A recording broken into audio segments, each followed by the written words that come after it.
ग्रंथ लिया है। सबसे पहले घर पे परिधान पाठ करने का, पुण्य कर्म करने का आयोजन किया, जो आज बुद्ध रूप प्रतिस्थापन ऐसा पुण्य कर्म भी हमने संपन्न किया है। तो आज जो कार्यक्रम है, हम ये जो कार्यक्रम का हम गृह प्रवेश का कार्यक्रम है, तो गृह प्रवेश जो कार्यक्रम है, अभी हमने जो कार्यक्रम में जो कार्यक्रम में संपन्न हुआ है, तो जो कार्यक्रम ये किया हमने कोई विधि किया है अभी हमने कोई विधि किया है, कोई पूजा किया है। आज अभी क्या किया है? अभी पुण्य कर्म किया है। पुण्य कर्म में क्या क्या है? सर्वप्रथम हम श्रीधरम प्रतिष्ठित बुद्ध वंदन किया, बुद्ध रूप प्रतिस्थापन किया, परित्याग श्रवण किया है। हमने कोई विधि नहीं किया। क्या क्या है? पुण्य कर्म किया है। तो पुण्य कर्म यानी परित्याग पाठ जो है, तो परित्याग पाठ हम रोज घर पे पाठ करके, रोज 2-3 घर पे हम पाठ करने के लिए जाते हैं परित्याग। तो जिनका घर पे परित्याग पाठ करने के लिए जाते हैं, तो जो घर का गृहपति होता है और जो उनका जो सत्तर उपासक उपासिका जो आते, वो लोगों को समझ में नहीं आता परित्याग पाठ बनने से क्या पाठ करते, है ना। जो आयोजन किया है उनको भी समझ में नहीं आता है कि बंदे जी ने क्या पाठ किया है कि नहीं। लेकिन सबके घर पे परित्याग पाठ रखना है। अभी जैसे गायकवाड़ सतवन उपासक गायकवाड़ के मन में जो इच्छा उत्पन्न हुआ है, घर पे सबसे पहले हमें क्या करना है? परित्याग पाठ करना है। और बाकी जो उपासक जिनका घर पे जो परित्याग पाठ का आयोजन करते हैं, उनका मन में ये श्रद्धा भाव उत्पन्न होता है कि परित्याग पाठ करना है। लेकिन उनको समझ में नहीं आता बंदे जी परित्याग पाठ में क्या पाठ करता है ना। अगर हमें समझ में नहीं आता है फिर भी हम घर पे परित्याग पाठ करते, क्यों करते हैं? कि परित्याग पाठ जो बंदे जी पाठ करते हैं, तो परित्याग में एक क्या है? हमारा मन में एक श्रद्धा है। जैसे आज उपासक ने नया घर लिया है, उनका मन में अगर ऐसा भाव आता है कि घर लिया, नया घर तो एकदम नया है, रह सकते आज से, है ना। अगर ऐसे घर पे रहते कोई उनका कोई प्रॉब्लम होता है, कोई नुकसान होगा। अगर बिना परित्याग पाठ के घर पे ऐसे रहते हैं, उनका कोई नुकसान होता है नहीं। लेकिन उनका मन में एक श्रद्धा भाव है।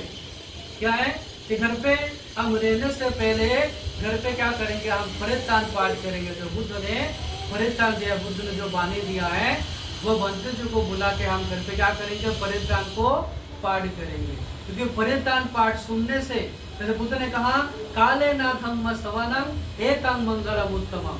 अगर धम्म सुनने का समय में हम श्रद्धा चित्त धम्मों को श्रवण करते, सुनते, वो क्या है? हमारे लिए उत्तम मंगल है।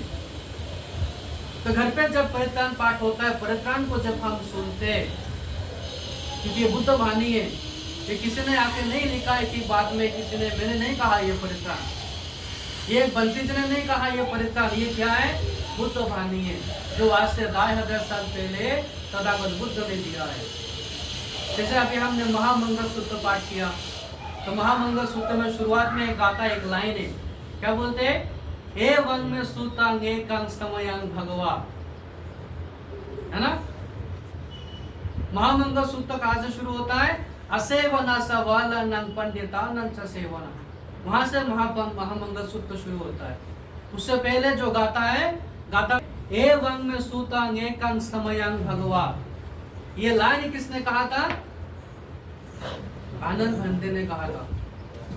आनंद बंदे ने, जो बुद्ध का महासेवक थे, आनंद बंदे ने कहा एवं में सूतांग एकं समयं भगवा, मतलब कि बंदे जी ने कहा था कि एवं में सूतांग, एक समय भगवान बुद्ध ने पाठ किया था ये सूत्र, मैंने नहीं।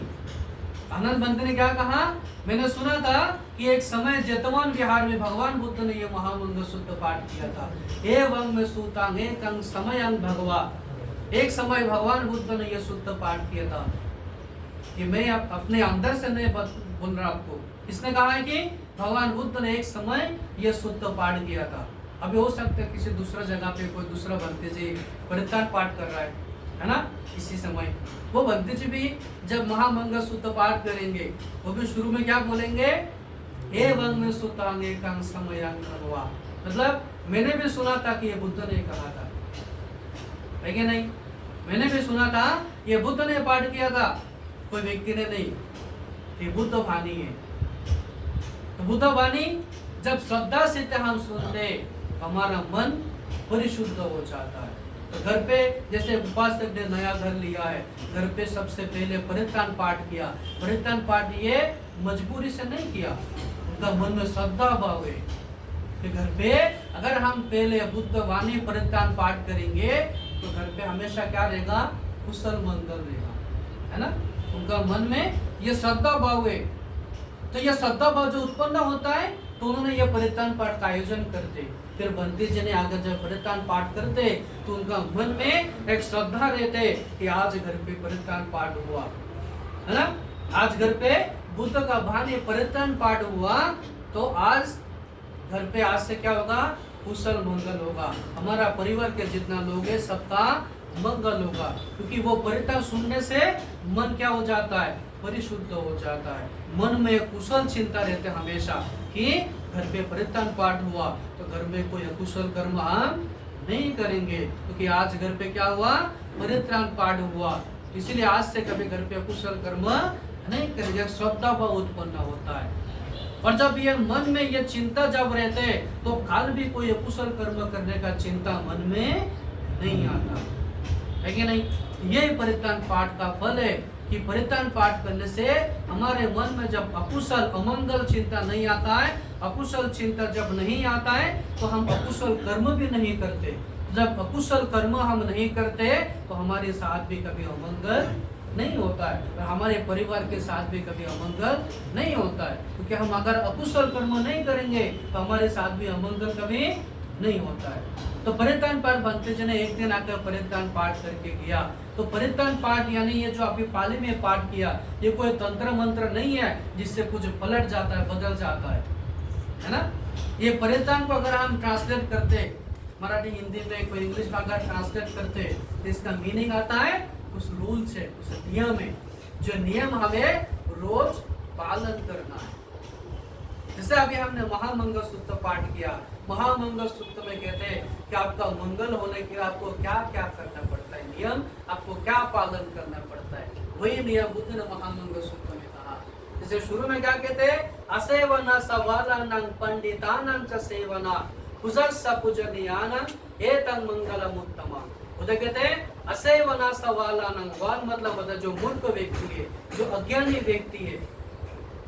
अज्ञानी व्यक्ति के साथ अगर हम घूमेंगे हम भी अज्ञानी बन जाएंगे। अज्ञानी व्यक्ति अगर सेवा करेंगे हम भी अज्ञानी बन जाएंगे।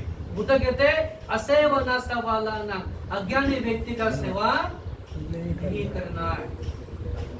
असेवना सवालानां पंडितानां च सेवना, जो पंडित व्यक्ति है, जो ज्ञानी व्यक्ति है उनका सेवा करना है। पूजस्स पूजनीयानां एतं मंगलम उत्तमम्, जो पूजनीय व्यक्ति है उनका पूजा करना आपके लिए उत्तम मंगल है। खुदा कहता है पति रूप दशवासु सपुबे सकत पुण्यता अत्त सम्मपनि दिशा एतं मंगलम उत्तमम्। पृथ्वी देश पे पृथ्वी जगह पे बसवास करना है जहाँ पे हम शील दान शील पालन कर सकते, भावना कर सकते, ऐसा जगह पे हमें क्या करना है, बसवास करना है। बहु सत्संग से पंच विनयों से सुशिक्षित हो। कहते हैं आपको क्या होना है, बहुत शिक्षा शिक्षित बनना है। अभी हम एक ही शिक्षा लेते जो स्कूल कॉलेज में यूनिवर्सिटी जो प्राइमरी शिक्षा है वो लेते, धम्म शिक्षा नहीं है, धम्म शिक्षा नहीं लेते, धम्म शिक्षा लेने का इच्छा नहीं है, कोशिश नहीं करते। हम जो प्राइमरी शिक्षा है वही ले रहे हैं। अभी जो सबसे पहले हमने जो शील लिया है, शील को कैसे पालन करना है वो शिक्षा हमें लेना चाहिए। अगर आप चाहते कि हमारे साथ मंगल हो, हमारा हमेशा मंगल हो, परिवार का मंगल हो, तो बुद्ध कहता आपको बहुत शिक्षा शिक्षित बनना होगा, आपको शील को पालन करना है। अभी हम सबसे पहले पंचशील तो हमेशा लेते, इससे पहले बहुत बार लिया है। 100 के ऊपर हमने पंचशील लिया है ना, 100 के ऊपर पंचशील लिया, 100 के ऊपर कार्यक्रम में जाके पंचशील हमने लिया। तो पंचशील में क्या बोलते हैं, बहुत लोग 100 के ऊपर भी लिया, फिर भी हमें उसका मतलब हमें नहीं पता, और मतलब पता भी है तो पालन भी नहीं करते। पंचशील का मतलब क्या हम देते, हमेशा लेते, पनाति पता वेरमणि सिक्खपदं समादियामि।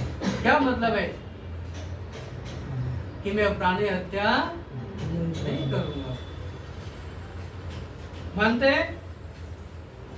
मानते भी है। कैसे मानते हैं?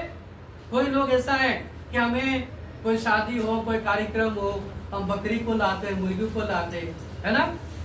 हम तो शील को मानते, हम शील को मानते हैं, और एक आदमी को बुला कर भी लाते कि मैं शील को मानता हूं, मैं शील को नहीं तोड़ सकता, तो आप इसको काट दो जरा।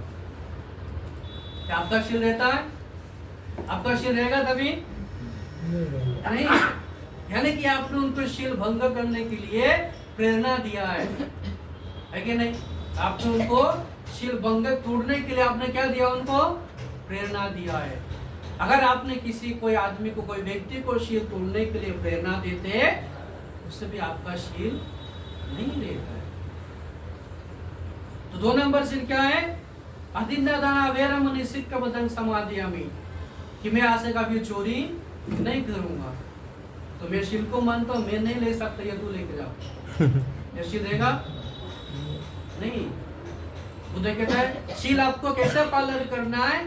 आपको भी पालन करना है, दूसरों को भी शील पालन करने का शिक्षा देना है। किसी को भंग करने के लिए शिक्षा नहीं देना है, उसे आपका शील भी टूट जाता है। तीसरा शील क्या है? कामेषु मिच्छाचरा वेरमणि सिक्खपदं समादियामि, कि मैं व्यभिचार नहीं करूंगा। मूसवदा वेरमणि सिक्खपदं समादियामि, कि मैं आज से कभी कटुबात नहीं करूंगा। सूरा मेरिया मज्जमादट्टना वेरमणि सिक्खपदं समादियामि, कि मैं आज से कभी नशा सेवन नहीं करूंगा। ये 5 शील को हमें हमेशा पालन करना है। इस शील को हमें जानना चाहिए, शील का गुण है। उधर कहता है शीलना सुगतियन्ति शीलना भुग संपदा शीलना निभूतियन्ति तस्मा शीलं विशुद्धये। शीलना सुगति, शील के द्वारा आपका सुगति होता है। अगर आप शील को पालन करते हैं तो आपका क्या होता है? सुगति होता है। शीलना भुग संपदा, शील के द्वारा आपको भुग संपत्ति प्राप्त होता है। हम बहुत ऐसे लोग देखते हैं, बहुत संपत्ति उनको मिलता, बहुत पैसा कमाया, बहुत संपत्ति कमाया है, लेकिन उसको भुग करने के लिए, उनको खाने के लिए उनके पास टाइम नहीं है। उधर कहता है शीलना भुग संपदा, शील के द्वारा आपको भुग संपत्ति प्राप्त होता है। शीलना निभूतियन्ति, शील के द्वारा आपको निब्बान प्राप्त होता है। इसीलिए शील को हमें पालन करना है, भावना हमें करना है, ध्यान संपन्न करना है। तो बुद्ध कहता है बहु सत्संग से पंच विनयों से सुशिक्षित, हमें बहु शिक्षा शिक्षित बनना है, धम्म शिक्षा लेना है। अभी जैसे वर्षावास का समय चालू है, जानते हैं वर्षावास? बहुत लोगों को नहीं पता वर्षावास क्या होता है, नहीं पता। 3 महीने तक वर्षावास होता है, आषाढ़ी पूर्णिमा से आश्विनी पूर्णिमा तक 3 महीना क्या रहते हैं? वर्षावास रहता है। ये वर्षावास हम बौद्ध लोगों के लिए बहुत पुण्यमय समय है, बौद्ध लोगों के लिए बहुत पुण्य का समय है। ये 3 महीने हम अच्छे से, जैसे 3 महीने तक हर रोज विहार में जाते ग्रंथ पठन करने के लिए। कौन सा? बुद्धायानी धम्म पठन करने के लिए हम रोज विहार में जाते। 3 महीने बाद बिहार में नहीं जाते, लेकिन हम जानते हैं कि 3 महीने से पुण्य कमाने का समय है, और 3 महीने के बाद कोई पुण्य नहीं कमाना है। और बहुत लोगों को वर्षावास नहीं पता। क्या पता है? साल में 2 दिन पता है। क्या क्या है? 14 अप्रैल है और 4 दिसंबर है ना। लोग मानते हैं 14 अप्रैल और 4 दिसंबर, टाइम मिला तो फिर जाते थे, नहीं तो नहीं। ये तो वो 14 अप्रैल को रैली करते। क्या है 14 अप्रैल को? क्या आता है? हाँ, बाबा साहब का जयंती है। और 4 दिसंबर का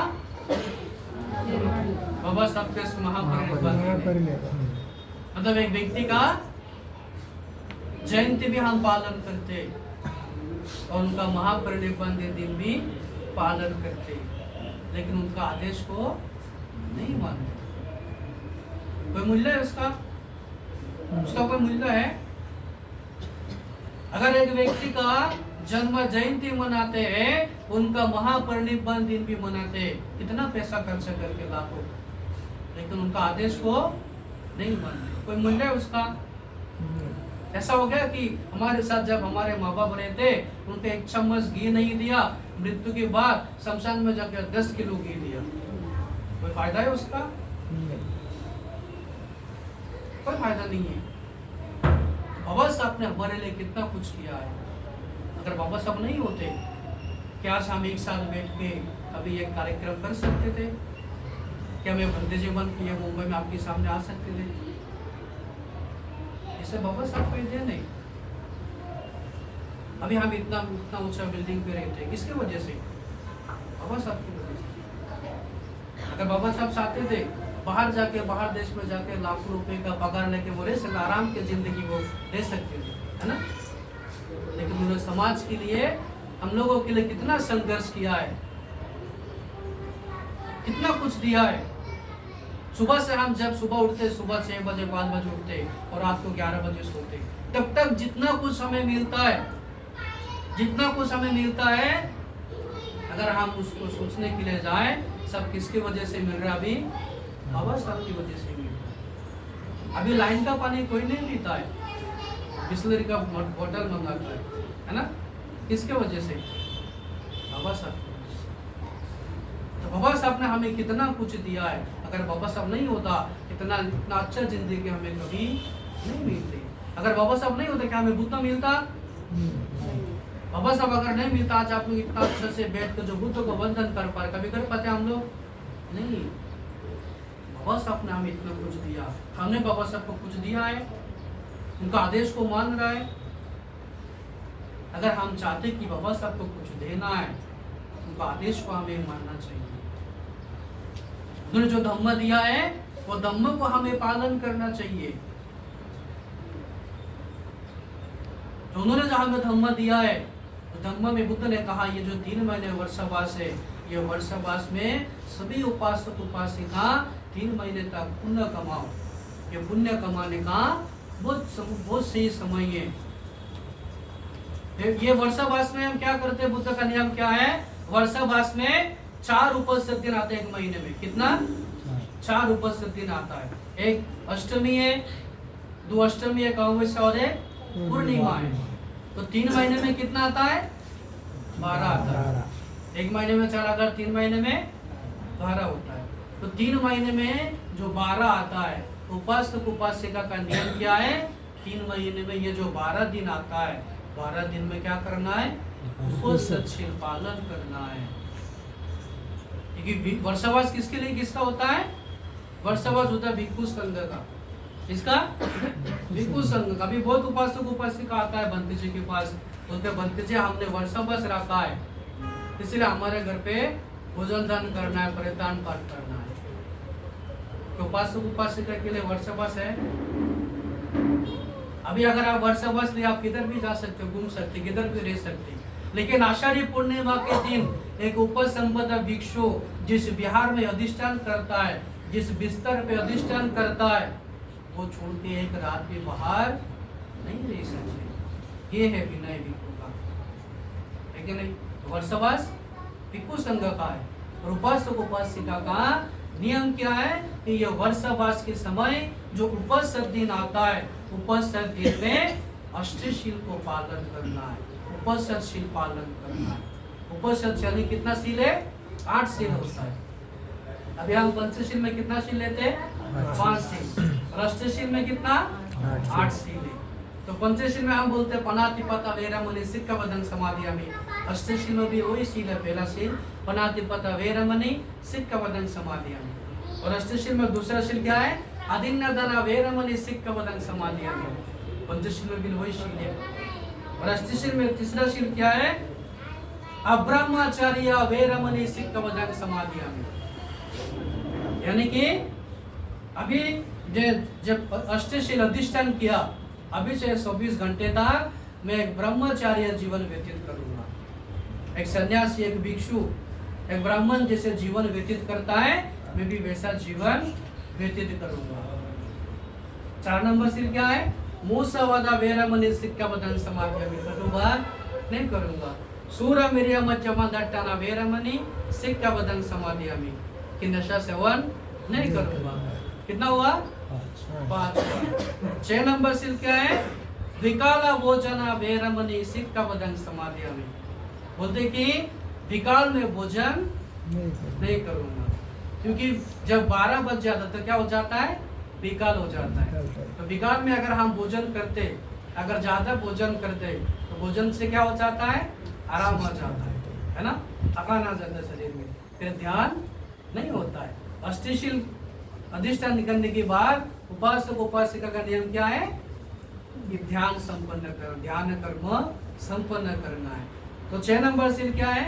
विकाला भोजना वेरमणि सिक्का बदन समाधियामी। 7 नंबर सील क्या है?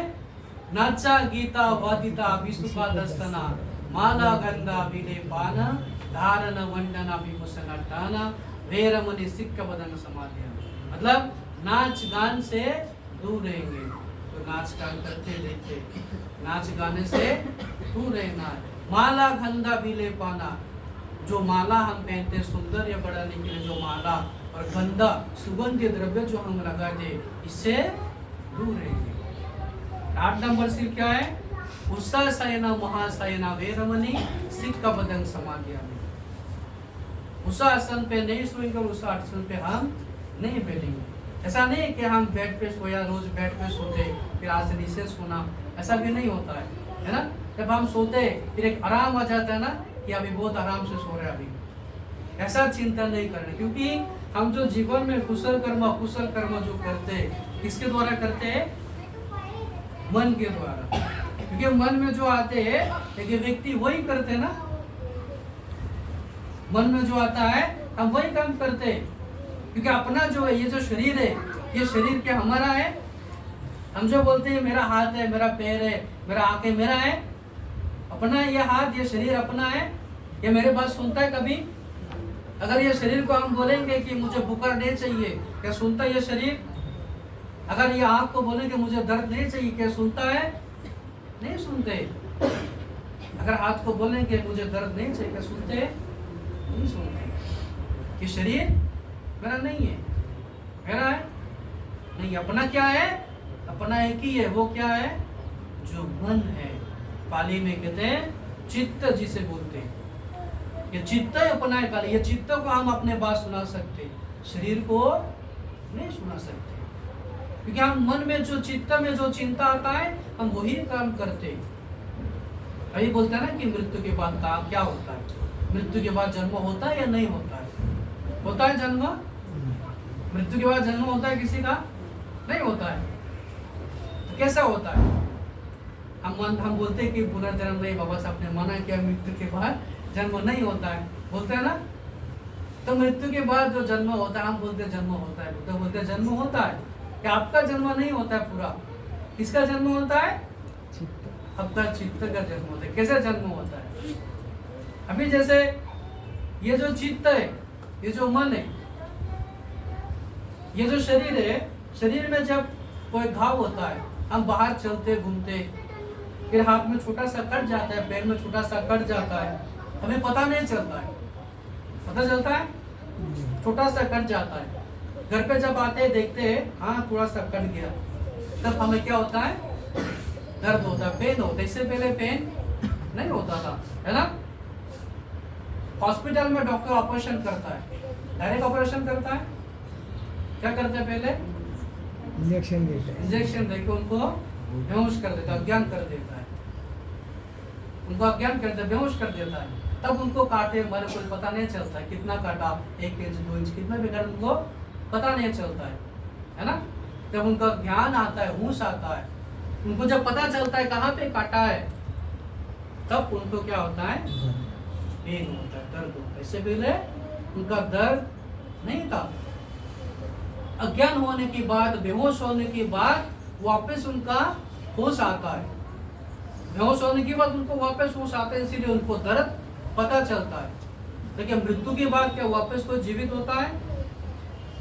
मृत्यु के बाद कोई जीवित होता है? नहीं होता है। लेकिन जो मन जो था, उनसे जीवन भर जिस मन ने उनसे कुशल कर्म करवाया है, वो मन कहाँ गया?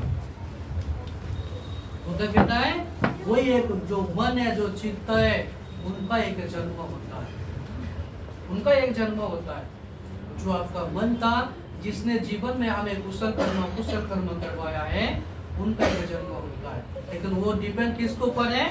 जीवन में हमने कैसा कर्म किया है, जीवन में कैसा पुण्य, कितना पुण्य कर्म किया, कितना कुशल कर्म किया है, उसके ऊपर डिपेंड है वो मन का, वो चित्त का कहाँ जन्म होना। तो हमें क्या करना है? हमें पुण्य कर्म करते रहना है। तो बुद्ध ने कहा सब्बा पपस्तया करना कुशलस्तयोपसंपदा, सर्व प्रकार पाप कर्म से हमेशा दूर रहना है, कुशल कर्म संपन्न करना है। क्योंकि हम जैसा कर्म करेंगे हमें भी फल भी ऐसा ही भोगना पड़ेगा। क्योंकि ये जो कर्म है, एक व्यक्ति का, अगर हम एक व्यक्ति को हम दुख देते, एक व्यक्ति को तकलीफ देते, एक अकुशल कर्म करते, वो व्यक्ति हमें क्षमा कर सकते हैं, लेकिन कर्म कभी क्षमा नहीं करते। कर्म हमें भुगतना पड़ता है। जो कर्म हम करते, बुद्ध कहते जो कर्म हम करते वही हमें भुगतना पड़ता है। अगर हम एक मौसम्बी का झाड़ लगाएंगे, अभी उसमें सेब आता है, जो कर्म हम करते हैं वही फल हमें भुगतना पड़ता है। कर्म कभी मिस नहीं जाता है, कर्म कभी मिस नहीं जाता है। जैसे एक आदमी ने, उन्होंने उनका जीवन का एक कहानी उन्होंने कहा है, लिखा है। ऐसा कि वो एक लड़का था, उन्होंने उनको उनके बाप ने, उनके पिता ने बहुत मेहनत से पढ़ाया लिखाया है ना, उनको बहुत मेहनत से पढ़ाया लिखाया। उनका जब पढ़ाई खत्म हुआ, तो पढ़ाई खत्म होने के बाद बाप पिता चाहता है कि उनको एक नौकरी मिले, है ना। तभी वो लड़का क्या किया, एक कंपनी में इंटरव्यू देने के लिए गया है, नौकरी के लिए एक कंपनी में इंटरव्यू देने के लिए गया। फिर सामने ऑफिसर बैठा, उनको इंटरव्यू लिया, उनका सर्टिफिकेट देगा। सर्टिफिकेट देखने के बाद उन्हें इंटरव्यू खत्म होने के बाद ऑफिसर ने कहा कि आपका सर्टिफिकेट एकदम ओके, आपका इंटरव्यू भी अच्छा हुआ, आप समझ लो आपका नौकरी पक्की है, लेकिन एक छोटा सा प्रॉब्लम है। बोला क्या प्रॉब्लम है? बोला हमारी जो कंपनी का मालिक है, उनको चाय पीने के लिए करीब 5 लाख दे दो, आपको नौकरी मिल जाएगी, है ना। उन्होंने घर पे गया, जाके उनके पिता को कहा कि इंटरव्यू अच्छा था, लेकिन ऑफिसर ने कहा कि मालिक को चाय पीने के लिए, बॉस को करीब 5 लाख दे दो, नौकरी हमें मिल जाएगी। पिता ने सोच रहा है इतना जिंदगी भर पढ़ाया, इतना पैसा खर्चा करके 5 लाख के अगर नौकरी मिल रहा है तो दे देते। अब अपना जितना जमीन था, घर भी जो था, सब बेच दिया। बेच के 5 लाख बेटे का आदमी दिया, तो बेटे ने जाके मालिक को दिया, मालिक का आदमी दिया, मालिक ने उनको ज्वाइनिंग लेटर दे दिया, बोला काम से ज्वाइन करना। तो मालिक आज बहुत खुश है, मालिक आज बहुत खुश है। क्यों? तो मालिक सोच रहा है एक छोटा सा नौकरी दिया एक आदमी को, एक छोटा सा नौकरी दिया, उसने 5 लाख मिल गया आज। मालिक बहुत खुश है आज, है ना। खुशी से घर जाते समय मालिक का बेटे का जन्मदिन है आज। तो कंपनी का मालिक था, तो मालिक का बेटे का जन्मदिन है। तो कंपनी में ऑफिस में एक छोटा सा नौकरी देखो, उनको 5 लाख मिल गया, खुशी है। तो जाते जाते बेटे का भी जन्मदिन है, तो जाते जाते शोरूम से जाके एक 5 लाख का बाइक लेके घर पे गया, जाके बेटे का हाथ में चाबी दिया, बोला ये आपका जन्मदिन का तोहफा है, गिफ्ट है। बेटा बहुत खुश है, उनका जन्मदिन पे उनको 5 लाख का गाड़ी मिला है, उनको पिता ने उनको 5 लाख का गाड़ी दिया है, बहुत खुश है। खुशी से उन्होंने क्या किया, अपने दोस्तों को फोन किया, कॉल किया, बोले मेरे पिता ने, पापा ने आज मुझे 5 लाख का गाड़ी गिफ्ट किया जन्मदिन पे, चलो अभी सब घूमने के लिए चलते। हाँ, सब निकल गया घूमने के लिए, दोस्त भी आया, बोला चलो घूमते, निकल गया अभी घूमने के लिए। नया गाड़ी है, 5 लाख का गाड़ी है, चला रहा अभी तेज, तो जाते जाते कुछ दूर जाके एक्सीडेंट हो गया। हाँ, जब एक्सीडेंट हो गया हॉस्पिटल लेके गया, अभी डॉक्टर ने देखा, डॉक्टर ने देख के बोला, उनको पिता को बुलाया, बोला आपके बेटे का ऑपरेशन करना पड़ेगा। तो पिता ने कहा ठीक है करो ऑपरेशन। बोले इसके लिए 10 लाख लगेगा, ऑपरेशन करने के लिए 10 लाख लगेगा। उसने कहा ठीक है ले लो 10 लाख, ऑपरेशन शुरू करो। ऑपरेशन खत्म हुआ, शाम को ऑपरेशन खत्म हो गया। ऑपरेशन खत्म करके आज डॉक्टर भी बहुत खुश है। हाँ? डॉक्टर सोच रहे 2-3 लाख का ऑपरेशन है, इसमें आज 10 लाख मिल गया। कितना बड़ा कंपनी का मालिक है, हाँ 10 लाख तो बनता है। सोच रहा भी 2-3 लाख का ऑपरेशन है, 10 लाख मिलेगा। खुशी से रात को अभी ड्यूटी खत्म करके घर पे जा रहे, जाते जाते दुकान से एक महंगा डायमंड का नेकलेस लिया अपने बेटी के लिए। हाँ अपने बेटी के लिए डायमंड का नेकलेस लिया। तो रात को ड्यूटी खत्म करके घर पे गया 12 बजे। घर पे जाके अपने बेटी को बुला रहा है। बुलाते बुलाते जब अंदर गया, अंदर जाके देखा उनका पत्नी सोफे में बैठ कर रो रहा है। हाँ उनका पत्नी सोफे में बैठ कर रो रहा है। बोला क्या हुआ? तो पत्नी ने कहा अभी रात का 12 बज गया, हमारे बेटे अभी तक घर नहीं आया। हाँ उनका फोन भी बंद है, अभी तक घर नहीं आया, कहा गया। फिर शुरू हो गया ढूंढना, हर जगह पे ढूंढ रहे। ढूंढते ढूंढते सुबह हो गया। सुबह डॉक्टर की मोबाइल में कॉल आया। डॉक्टर ने कॉल उठाया, बोला अगर अपने बेटे को जिंदा चाहिए तो 20 लाख भेज दो। हाँ तुमने अपने बेटे को बचाना है कि नहीं? तो 20 लाख वो देकर अपने बेटे को लाया है। ऐसा होता है कर्म। कर्म कभी मिस नहीं होता है। उधर कहता है हमारे साथ जो कुछ भी हुआ है, जो कुछ भी हो रहा है, और कल भी जो होगा वो क्या है? कर्म है। कर्म के बगैर कुछ नहीं होता है। आप सोचो अगर आप कोई व्यक्ति के लिए बुरा सोचते, आप एक दिन उससे पूछ कर देखो, वो भी आपके लिए बुरा ही सोचता होगा। ये नियम है। अगर हम किसी के लिए बुरा सोचते हैं, वो भी हमारे लिए बुरा ही सोचता है। यही नियम है, यही कर्म है। इसीलिए बुद्ध कहता है सब अपस्तया करनन कुशलस्तय उपसंपदा, सर्व प्रकार पाप कर्म से हमेशा दूर रहना है, कुशल कर्म संपन्न करना है। कुशल कर्म क्या क्या करना है, कैसे कैसे संपन्न करना है, वो जानने के लिए हमें पढ़ाई करना होगा। धम्म ज्ञान हमें लेना होगा। धम्म ज्ञान अगर हम नहीं लेंगे तो हमें कुछ पता नहीं चलेगा कि कौन सा सही है, कौन सा गलत है। अभी देखो कार्यक्रम में हम बहुत कुछ सामान लाते। अभी एक कार्यक्रम बदलापुर में गृह प्रवेश का कार्यक्रम था, उनको भी बोला था ये कार्यक्रम। उन्होंने पूछा कार्यक्रम में क्या क्या सामान चाहिए, है ना? उनको बोला कार्यक्रम में क्या क्या सामान चाहिए। तो मैंने उनको एक लिस्ट भेज दिया, क्या क्या ये 5 प्रकार फ्रूट्स, ये मोमबत्ती, अगरबत्ती, फूल, ये सब उनको लिस्ट मैंने भेज दिया। वो सामान लेके आए। मैं कार्यक्रम में गया तो सब सामान लाया है। 5 प्रकार फल भी लाया, एक मौसम्बी लाया, एक एप्पल लाया, है ना, एक संतरा लाया, 1 डजन केला भी लाया है। मैंने उनको बोला ये सब सजा के प्लेट में आसन में रख दीजिए। रखा उन्होंने। उनके गेस्ट लोग, उनके रिश्तेदार लोग आए, सभी लोग आए। तो उसमें से उपासिका आया, आपको जो फ्रूट्स रखा है उसमें जो 1 डजन केला रखा है, उससे 1 केला तोड़ के प्लेट में रखा, बाकी नीचे रख दिया। बोला ऐसा क्यों? बोला 5 मतलब 1-1 रखना है, 1 से ज्यादा नहीं रख सकते। हाँ? अगर 5 की जगह आप 10 रखेंगे क्या आपको पाप होगा? अगर आपने ये 5 प्रकार फल लाया ही नहीं है क्या आपका कार्यक्रम अधूरा रह जाएगा? हाँ? ऐसा ही एक घर पे नहीं लाया, उसको उसका रिश्तेदार क्यों नहीं लाया, वह कार्यक्रम आधा रह जाएगा। क्यों? बुद्ध ने कहा ये सामान लाना है, ये नहीं लाएगा तो कार्यक्रम अधूरी रह जाएगा। बुद्ध ने कहा ऐसा नहीं।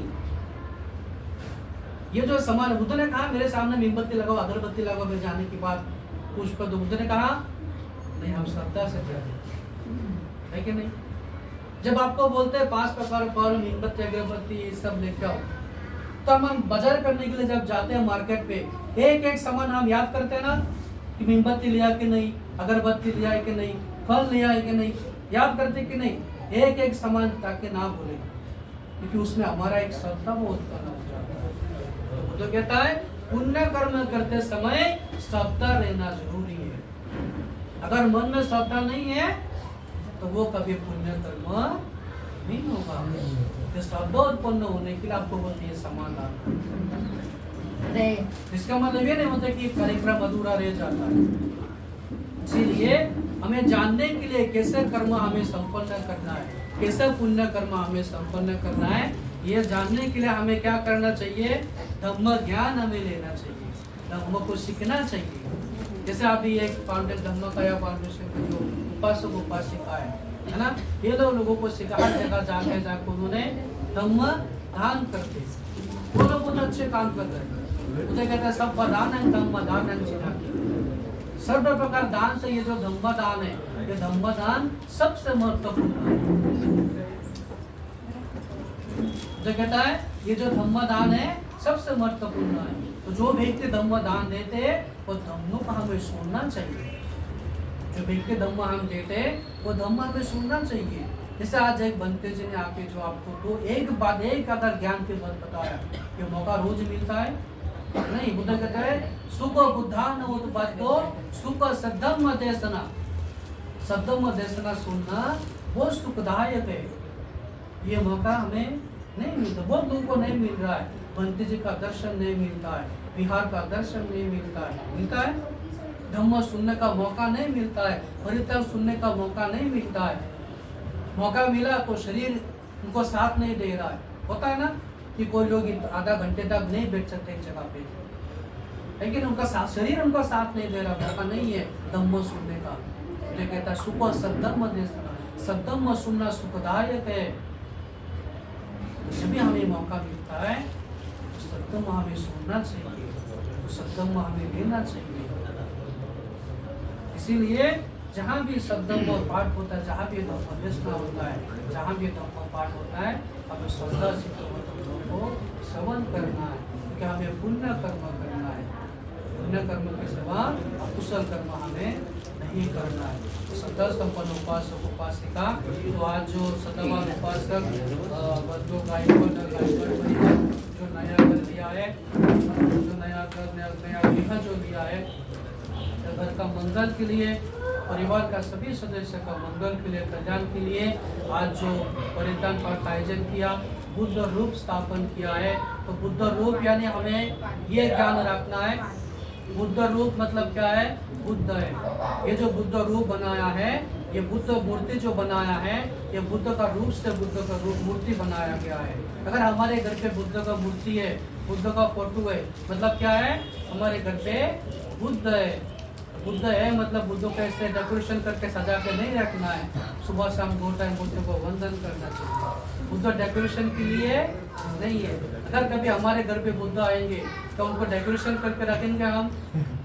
हाँ नहीं, बुद्ध है तो बुद्ध को सुबह शाम 2 टाइम हमें वंदन करना है कि नहीं। तो आज जो जैसा पुण्य कर्म जो आपने संपन्न किया, बुद्ध रूप प्रतिष्ठापन किया, परित्याग सुनना, परित्याग श्रवण किया, जो धनादि कुशल कर्म आपने संपन्न किया है, ये कुशल कर्म की वजह से आप सबका जीवन सुखमय, मंगलमय, पुण्यमय होने के लिए, सबका मंगल होने के लिए, कल्याण होने के लिए मैं आशीर्वाद करता हूँ। और जो बंधु गायकवाड़ और गायकवाड़ परिवार को खूब खूब शुभेच्छा, खूब खूब अभिनंदन, और आपका परिवार का मंगल होने के लिए, कल्याण होने के लिए आशीर्वाद करता हूँ।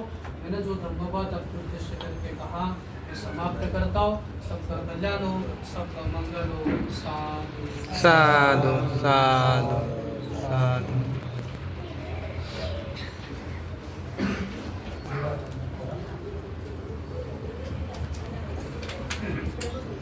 Atau